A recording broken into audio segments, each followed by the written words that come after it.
4 திருமணம் செய்தவருடன் 17 வயதில் திருமணம் ஏமாற்றிய கணவரால் வெறுத்து போன நடிகை 1979இல் இயக்குநர் மகேந்திரன் இயக்கத்தில் வெளியாகி கிளாசிக் என கொண்டாடப்படும் படம்தான் உதிரி பூக்கள். இப்படத்தில் குழந்தை நட்சத்திரமாக அறிமுகமாகினார் பேபி மஞ்சு. மலையாளம், தமிழ், தெலுங்கு போன்ற மொழிகளில் 40க்கும் மேற்பட்ட படங்களில் குழந்தை நட்சத்திரமாக நடித்தும், சில படங்களில் ஹீரோயினாகவும், பல படங்களில் குணச்சித்திர ரோலில் நடித்து பிரபலமானார் மஞ்சு.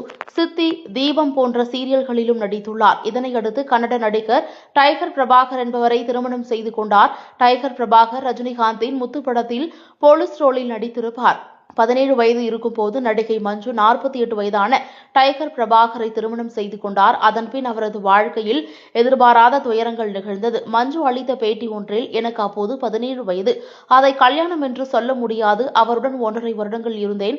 குழந்தை பிறந்து 3 மாதத்தில் அவருக்கு வேறொரு பெண்ணுடன் தொடர்பு இருந்தது எனக்கு தெரிய வந்தது. பின் பெரிய பிரச்சனை வெடித்தது. இனி நான் உங்கள் பேச்சை கேட்க மாட்டேன் என்று கூறிவிட்டேன். நான் அவருக்காக 4வது மனைவி. அது எனக்கு தெரியவே தெரியாது. அவர் வீட்டிற்கு சென்ற பின் தான் அவருக்கு திருமணம் நடந்தது. என்னை விட வயதில் மூத்த 3 மகன்களுக்கு அவர் தந்தையாக இருந்தார் என்பதும் தெரிந்தது. அப்போது என்னிடம் ஒரு பையன் வந்து, நான் வினோத், டைகர் பிரபாகர் என் தந்தை என்று கூறிய போது எனக்கு ஷாக் ஆனது. என் கணவரிடம் கேட்டதற்கு என் மகன் தான் என்றார். அவர்கள் என்னை விட மூத்தவர்களாக இருந்தனர். அது எனக்கு மிகவும் அப்செட் ஆகிவிட்டது. அப்போது அவரிடம், உங்களை நான் வெறுத்து விட்டேன், இனி பேச மாட்டேன் என்று சொல்லிவிட்டு கிளம்பிவிட்டேன் என்று கூறினார். அதன்பின் நடிகை மஞ்சு OAK சுந்தர் என்பவரை திருமணம் செய்து கொண்டார்.